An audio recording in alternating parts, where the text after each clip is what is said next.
Hello সবাইকে, আজকের এই ভিডিওতে আপনাদের সবাইকে স্বাগতম। আজ আমরা দুটি-তিনটি গুরুত্বপূর্ণ বিষয়ের ওপর আলোচনা করব।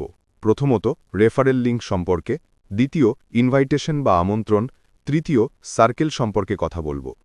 প্রথমে রেফারেল লিঙ্ক নিয়ে কথা বলি।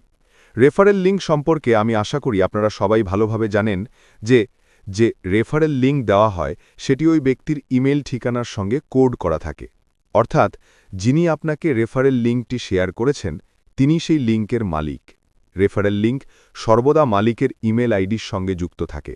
তাই আমাদের মনে রাখতে হবে ভবিষ্যতে যখন কেউ আপনাকে আমন্ত্রণ জানাবে বা কোনো রেফারেল লিঙ্ক শেয়ার করবে তখন খেয়াল রাখতে হবে ওই রেফারেল লিঙ্কটি শুধু আপনার জন্যই থাকবে।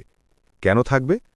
কারণ যখন আপনি সেই রেফারেল লিঙ্কে ক্লিক করে নিজের রেজিস্ট্রেশন সম্পন্ন করবেন তখন আপনি সেই ব্যক্তির ব্যক্তিগত সার্কেলে যুক্ত হবেন যিনি আপনাকে লিঙ্কটি শেয়ার করেছেন। এবং যদি আপনি সেই একই রেফারেল লিঙ্ক আরও কোনো পরিচিত ব্যক্তিকে দেন এবং সে যদি সেই লিঙ্ক দিয়ে রেজিস্ট্রেশন করে তাহলে সেই ব্যক্তিও যুক্ত হবে সেই ব্যক্তির সার্কেলে যিনি প্রথমে আপনাকে লিঙ্কটি দিয়েছিলেন। তাই বিষয়টি হল, যখন কেউ আপনাকে আমন্ত্রণ জানাবে বা রেফারেল লিঙ্ক দেবে তখন শুধুমাত্র আপনাকেই সেই লিঙ্ক দিয়ে রেজিস্ট্রেশন করতে হবে, এতে আপনি তার সার্কেলে যুক্ত হবেন। আর আপনি যদি চান আপনার নিজের সার্কেলে কাউকে যুক্ত করতে, আপনার বন্ধু, আত্মীয় বা কোনো পরিচিত, তাহলে আপনাকে নিজের রেফারেল লিঙ্ক পাওয়া পর্যন্ত অপেক্ষা করতে হবে। যখন আপনার রেজিস্ট্রেশন সম্পন্ন হয়ে যাবে এবং আপনার রেফারেল লিঙ্ক সক্রিয় হবে তখন আপনি সেই লিঙ্ক অন্যদের সঙ্গে শেয়ার করতে পারবেন। যারা আপনার লিঙ্ক দিয়ে রেজিস্ট্রেশন করবে তারা আপনার সার্কেলে যুক্ত হবে। আশা করি বিষয়টি সবাই ভালোভাবে বুঝতে পেরেছেন। এখন দ্বিতীয় পয়েন্টে আসি, ইনভাইটেশন বা আমন্ত্রণ। মানুষ কেবলমাত্র আমন্ত্রণের মাধ্যমেই যোগ দিতে পারে। অর্থাৎ যিনি ইতিমধ্যে ভেতরে বা রেজিস্টার্ড আছেন তার আমন্ত্রণ ছাড়া কেউ যোগ দিতে পারবে না।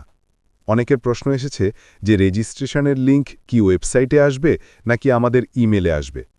এই প্রশ্নের উত্তর বোঝার জন্য আগে দেওয়া তথ্যটি মনে করি। যখন অ্যাপ্লিকেশন ফর্ম জমা দেওয়া হয়েছিল তখন বলা হয়েছিল যে টিম সেই আবেদনগুলো যাচাই করছে এবং একটি রিপোর্ট তৈরি করছে। রিপোর্টে জানানো হয়েছিল যারা আবেদন করেছিল তাদের মধ্যে মাত্র ৬০ জনকে প্রায়োরিটি প্লেসমেন্ট বা প্রথম ধাপের জন্য নিশ্চিত করা হয়েছিল। এই ৬০ জনকেই তাদের ইমেল ঠিকানায় ইউনিক রেজিস্ট্রেশন লিঙ্ক পাঠানো হয়েছিল। এই প্রক্রিয়া ইতিমধ্যেই সম্পন্ন হয়েছে। এরপর বলা হয়েছিল প্রায়োরিটি প্লেসমেন্টের পর দ্বিতীয় ধাপ শুরু হবে এবং দ্বিতীয় ধাপের আমন্ত্রণ দেবে তারাই যারা ইতিমধ্যে প্রথম ধাপের অংশ হয়ে গেছেন। অর্থাৎ এখন আর কেউ সরাসরি ওয়েবসাইটে বা ইমেলে রেজিস্ট্রেশন লিঙ্ক পাবে না। এখন লিঙ্ক পাওয়া যাবে কেবলমাত্র কোনো এমন ব্যক্তির কাছ থেকে যিনি ইতিমধ্যে প্ল্যাটফর্মে রেজিস্টার করেছেন। এখন প্রশ্ন হল, আপনি কিভাবে জানবেন আপনাকে কে আমন্ত্রণ জানাবে? কার লিঙ্ক দিয়ে আপনি রেজিস্ট্রেশন করবেন? এর উত্তর হল, আপনাকে আগে জানতে হবে আপনি কার সার্কেলে যোগ দিতে চান, কার সার্কেলটি আপনার জন্য উপযুক্ত, কার সঙ্গে আপনি কাজ করতে চান এটাই আগে নির্ধারণ করতে হবে। এটি খুব গুরুত্বপূর্ণ সিদ্ধান্ত, কারণ সার্কেলের নির্বাচন ঠিক করে দেবে আপনি ভবিষ্যতে কতটা সাপোর্ট, সহযোগিতা এবং গাইডেন্স পাবেন। তাই এখন যখন আপনার কাছে কোনো রেফারেল লিঙ্ক নেই, এটাই সঠিক সময় নিজের সার্কেল বেছে নেওয়া। দেখে নিন কে এমন ব্যক্তি যিনি আপনার জন্য ভালো, যিনি আপনাকে সাহায্য করতে পারবেন, আপনার ভাষায় কথা বলেন, আপনার সমস্যা বুঝতে পারেন, যিনি কখনো আপনার ক্ষতি করবেন না। নিজের বিচার বুদ্ধি দিয়ে ঠিক করুন কার সঙ্গে আপনার যাত্রা শুরু করা উচিত। তাড়াহুড়ো করবেন না, এমন সার্কেলে যাবেন না যেখানে আপনি সঠিক সাপোর্ট পাবেন না। সঠিক সার্কেল নির্বাচন করা অত্যন্ত জরুরি একটি বিষয়।